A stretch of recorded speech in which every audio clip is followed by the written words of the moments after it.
Good afternoon and welcome to our second series of live webinars. During this series, we will explore some of the challenges faced by the investment industry. We will inspire you to use behavioral tech to help you digitally convert your diehard savers into investors, retain your investors, and rejuvenate your client base. I'm Laurent Lamblin and will be your host today.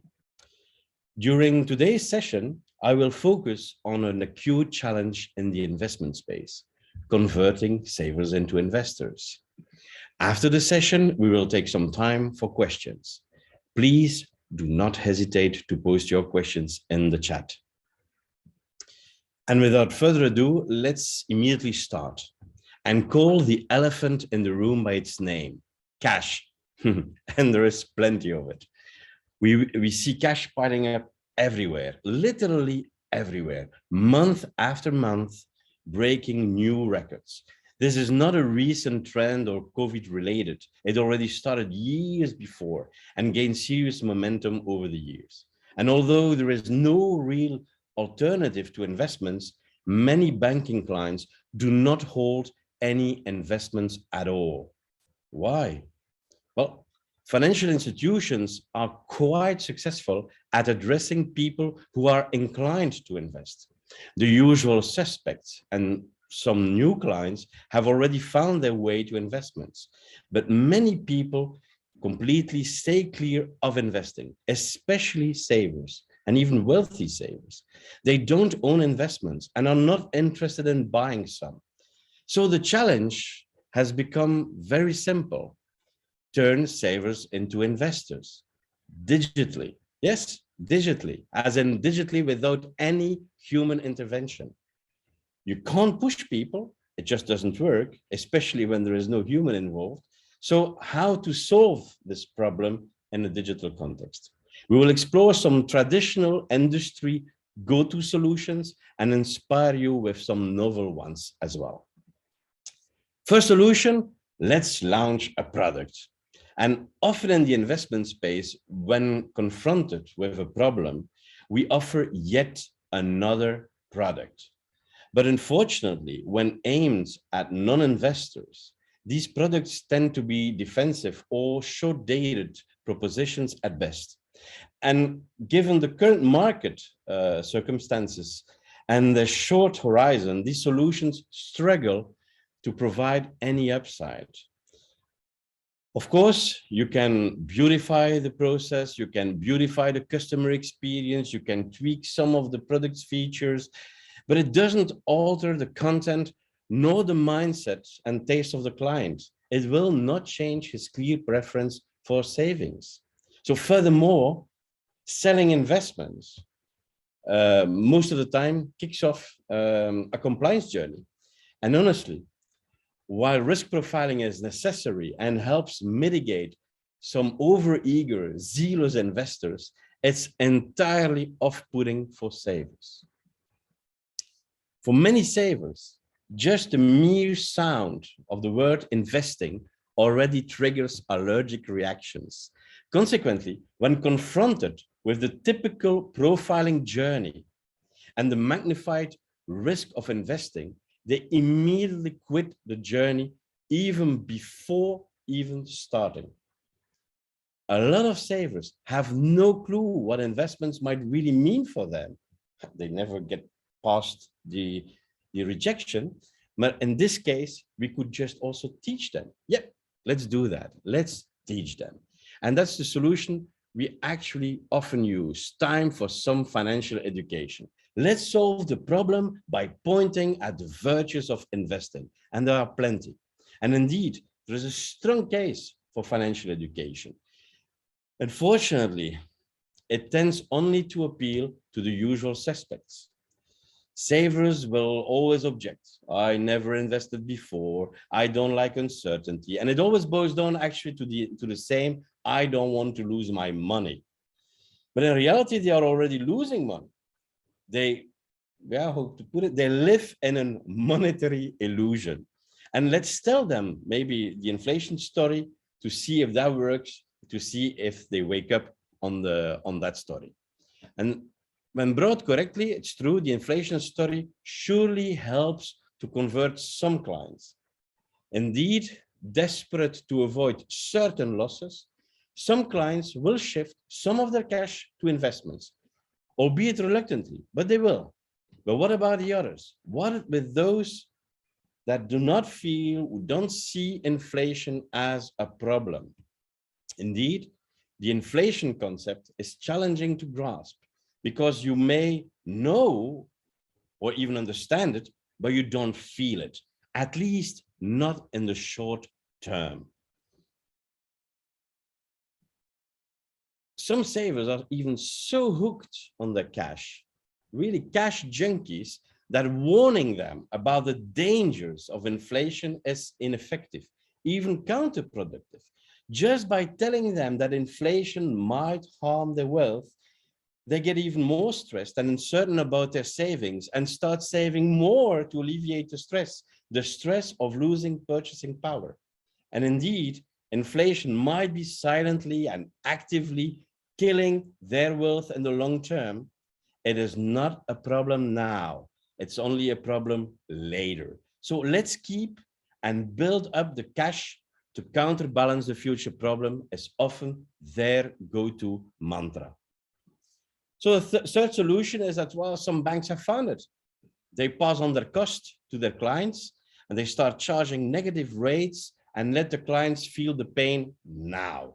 But looking at the overall increase in current and savings accounts everywhere, also this strategy has not proven to be the silver bullet either.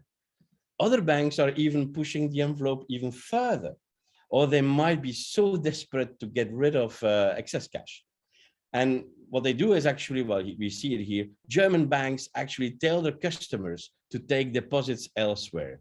Was an exciting article published in the Wall Street Journal earlier this year, but it really rang a bell with me. And of course, savers who do not comply, pun intended there, continue to get charged up to 0.5% to keep the cash balance on their account. So we see that traditional solutions, well, doesn't really work, and we had enough of those. We know them, they have some merits, but we should tackle the situation differently. So how? And so more concretely, how will we tackle that situation? Well, let's power up your mobile application. When switched on, beautiful things are bound to happen. But of course, it's easier said than done. Where to start and how? Well, let's start with a process most financial institutions already have, an execution-only order flow. Probably the most performing mobile investment order flow we have at our disposal. Indeed, once the client enters the process, he only has to review some legal documentation, looking at the costs of the proposal he's been given, and he gets an overview of the proposal with a lot of detail, whatever he wants. He just signs it off and go. That simple. The problem is that nobody finds that process. At least none of our compulsive savers. Indeed, execution only typically is only available upon request of the customer. And that surely ain't something the diehard saver would even consider to explore or look for. He has better things to do, putting cash on his savings account. So how to increase the business value of the process? Well, it's a numbers game. We will tackle the problem from two angles. First of all, we will look at the solution that will embed investments in our daily lives so that we can convert as many clients as possible. And the other angle we're going to look at the problem is actually convert those diehard wealthy savers so that we have as much cash as possible that is actually getting converted. So in one case, we will focus on the number of clients, converting as many as possible, even those who think that they have no money to invest. And in the second case, we will focus on the bigger volumes, converting wealthy savers, reluctant to invest, and really not attracted by smaller amounts. So that's where we're going to focus. So the first solution, embedding investments in our daily lives. Well, the question there is easy. How to do it? How to successfully and especially effortlessly embed investments in the daily lives of our clients? Well, the solution we found was to link it to everyday consumption. To do so, we will turn every payment into an investment reflex. Well, of course, please make sure that the amounts you will actually round well, are small enough, because you do not want the customer to feel the difference immediately, and you don't want to give him an excuse to quit prematurely the service or pause it or hold it or whatever at a later point in time. How are we going to do that? Well, again, we will round every transaction and invest the amount, the difference. It's plain and simple. Very, very simple idea. In a nutshell, you will use your efficient and straightforward execution only process. No upfront risk profiling is needed. No direct nor personalized marketing campaign is allowed, but actually you don't need any. You can launch, on the other hand, very creative and even award-winning generic ads for an investment product. And as I told my colleagues, it's difficult to imagine how unique that must feel, because you just have to try to remember on your side the last time you saw a billboard on the street or a TV ad for an investment product or service. And that is something we really can do here, can achieve here. And if you're a first mover in your country, you will even get a lot of positive press coverage raving about your efforts for financial inclusion, free publicity all over. In short, the solution becomes the campaign, and the campaign you're launching is the solution. But as always, a flawless execution and customer experience will be key to make it work. And that's exactly what we did at KBC Bank. We integrated this into the existing mobile application of KBC Bank. And we are particularly proud that we were able to do so, because KBC Bank has been recently voted to be best banking app in the world. So we all know, another point is that we all know that financial institutions are very much concerned about selling investment plans to the public. It's almost the holy grail of digital investments, the investment plan. Well, more than 2/3 currently at KBC of all investment plans sold are now digitally, and only 1/3 remains through advisors in the network. That is a complete turnaround of the situation we were witnessing even a few years ago. So the current investor penetration rate is now currently topping 30% at KBC, a number that is already impressive on its own, meaning that from all the clients they have, already 30% owns investments. But in a minute, of course, we will focus on how to reach the other 70, because that's also a part where the magic can happen. So here in this case, investing your spare change is delivering some pretty neat figures on its own as well, and should be judged there as well. What we see is that the digital conversion is 50%. First-time investors in this proposal make up 50% of the people who buy that service. This is the highest conversion rate for first-time investors of any digital investment solution at KBC. But not only that, not only are they new, but all from those new people, what we see is that they are substantially younger. They are up to 25 years younger. This result constitutes, of course, a substantial rejuvenation of the investor base, whose average age traditionally hovers around retirement age. And then, of course, we have the halo effect. It's my personal favorite, because often rounding spare change initiatives are misunderstood. And indeed, the main critique we hear from business is, well, the volumes look small, it won't make a difference, it will not move the needle. And in the beginning, it's true, business is right. But 15% of clients, 15% of clients who 10 minutes before the activation of their rounding service thought they couldn't invest because they did not have the money, whatever the reason, they had money, the time, the hurry, whatever. Suddenly, within 6 months after activation of that simple service, they not only realize that they can invest, but they are also willing to do more.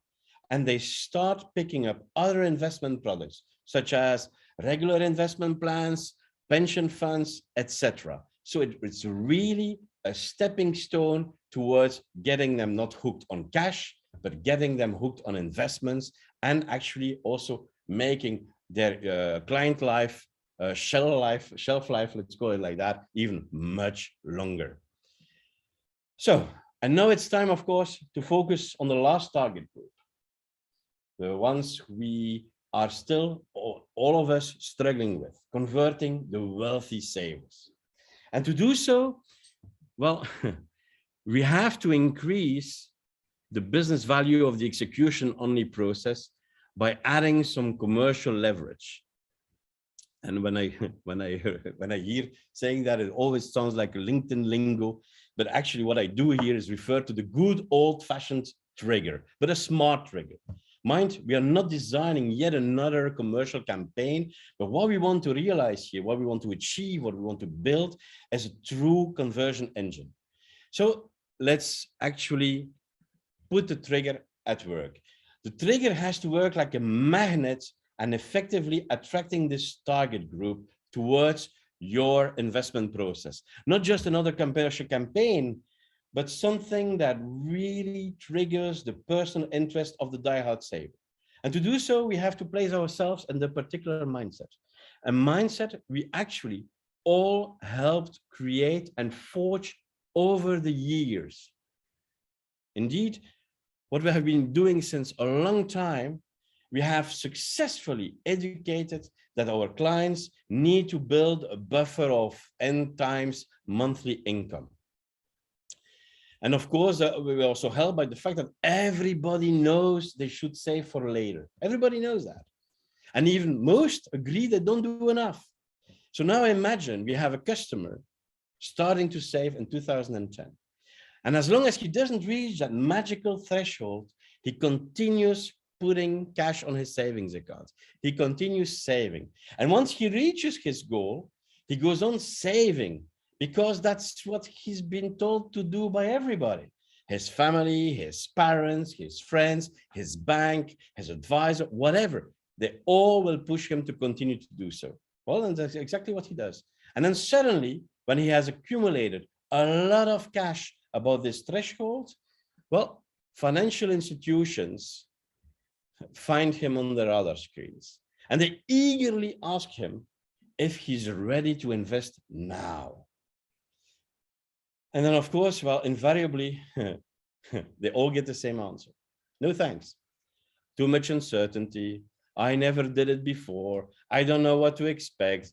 Inflation risk, the story there. No, I don't feel it. I don't see it. I just love my monetary illusion. Oh yes, and sure, in the past, investing, that's what everybody is telling me, has yielded more than savings. Yeah, that's true. But what about the future? You never know. So I'd better keep on saving. So there we really have to take another stand and another approach. And that's what we will do there. We will completely shift our focus entirely. We will have to frame this approach differently. This approach of those customers, we have to really do it in a different, completely different way. We will not target the excess cash. We will not do that. We will not be greedy for once. So no, instead of targeting the excess cash, let's target the cash that the client never used in a long time.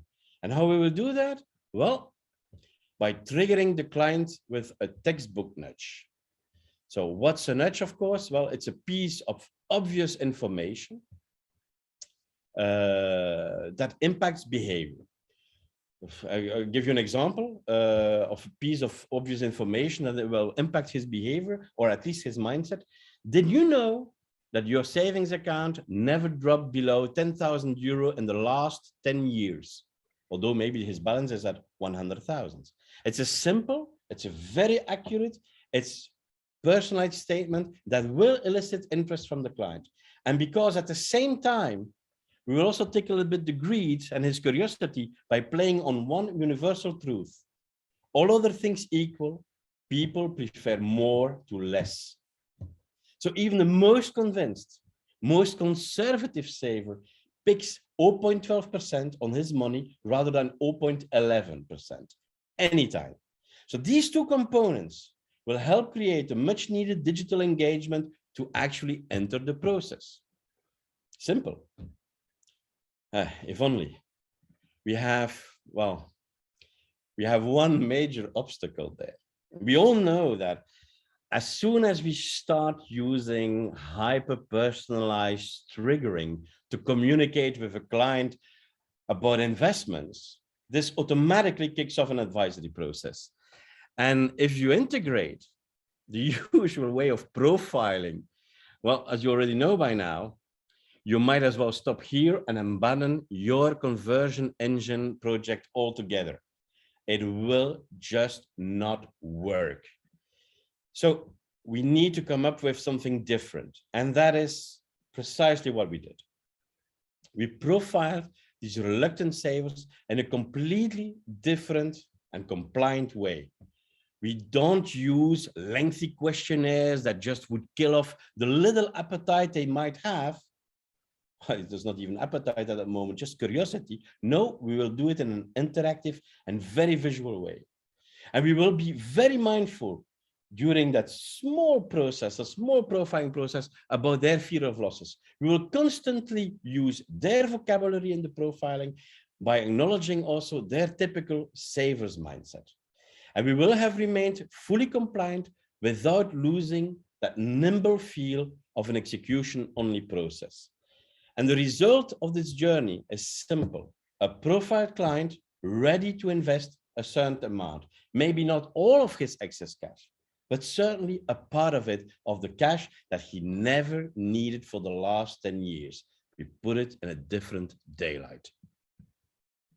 So to wrap it up, here are a lot of tips to build your conversion engine, and I will focus on the three major ones. Start from your digital execution only process. You have it, it's there, it just needs to be uncovered. You will boost the business value of the process by using a commercial lever. Use direct and personalized triggering. Did you know that over the last 10 years, your savings account never dropped below 20,000 euro? Click here for more information. Legally, we know that that kind of personalized messages will kick off an advisory process. And we will use interactive and visual profiling that matches the vocabulary and mindset of the saver instead of traditionally lengthy conversion killing questionnaires. And this is the recipe for designing an effective advisory process with an execution-only feel that will enable more digital net sales. And of course, maybe a final tip. If you want to eat the elephant in the room, do it one bit at a time, nudge by nudge. Thank you. And I will just check if there are questions. I hope I got you inspired here with some fresh ideas and concepts today to help you boost and create your conversion engines. If you need any help or advice, of course, don't hesitate to connect through LinkedIn. That's also the purpose. I put here some of the information. I'll get in touch for more info. And let me look into the questions in the chat if I have access. Just 1 second.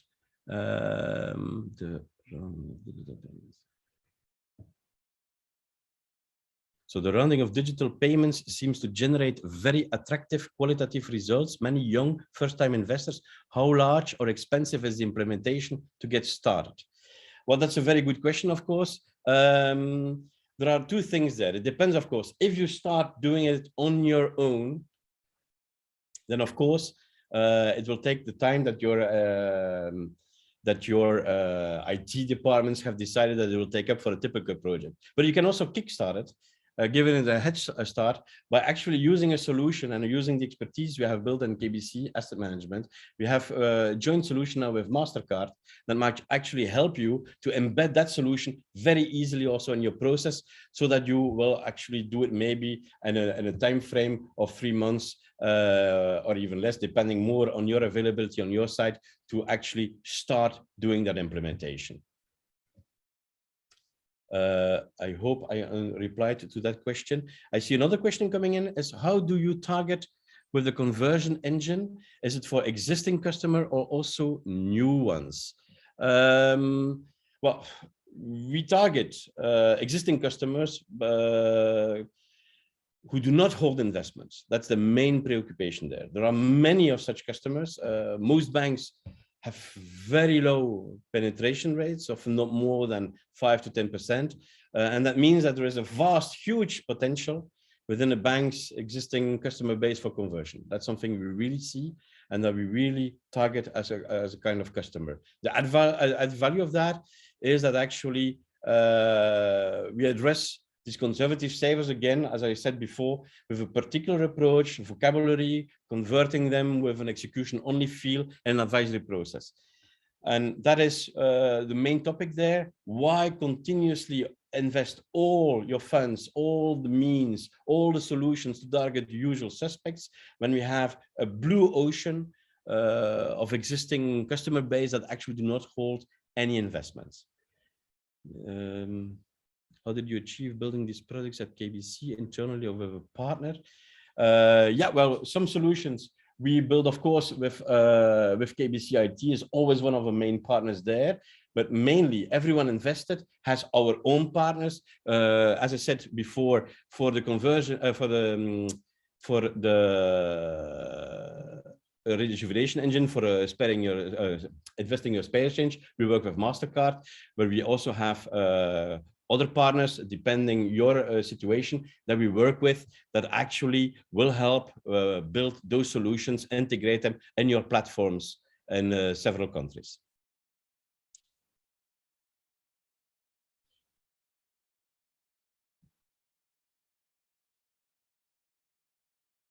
What kind of investments do you offer to diehard savers in your conversion engine? What kind of investments do you offer? Well, we actually offer, yeah, we just offer diversified portfolios there. We don't do anything particular on short horizons, etc. We just really explain differently. It's part of the profiling phase, what kind of product you will have and how and what to expect, etc. We do that very plainly. And it is really showing a very good promise there. So it's not necessary to again do what we always do, making more defensive products with no potential upside at all, making it very, very difficult for customers to understand and actually to relate to the product. And that's also what I said before. All the criteria that we discuss with the customer are important to help him make that choice.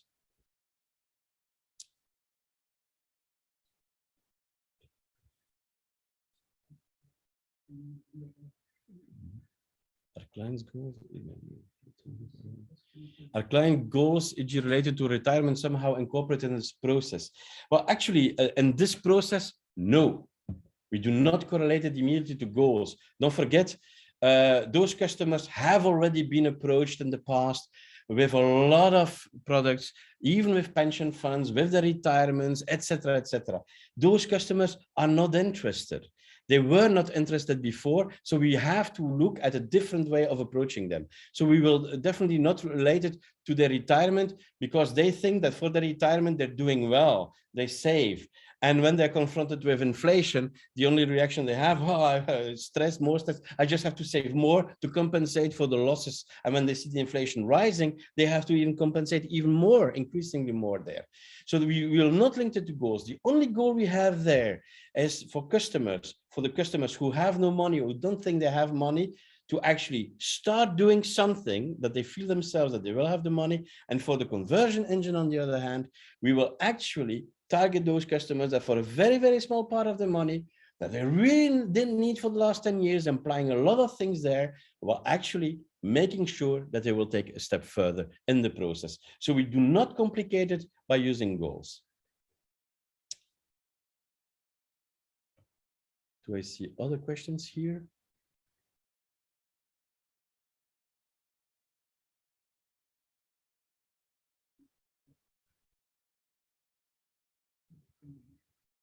What? I see here maybe no. Okay. As I don't see emailed questions. If you have other questions, please do not hesitate to contact me with your questions. I'd be very happy to answer you also and by private message if you did not put your questions today in the chat. Okay, this will conclude today's session. During our next session in November, Deep Srivat staff, Head of Digital Solutions at Franklin Templeton, will inspire you with their view on digitizing investments. I'm sure that's going to be a really interesting rendezvous. And if you want to attend, please do not forget to register on our website at everyoneinvested.com/webinars, everyoneinvested.com/webinars. And again, recordings will be made available later to the attendees. And please, when leaving the session, give us your feedback. It really helps us to improve for future sessions. So once again, thanks for joining and looking forward to seeing you on November 12th. Thank you very much.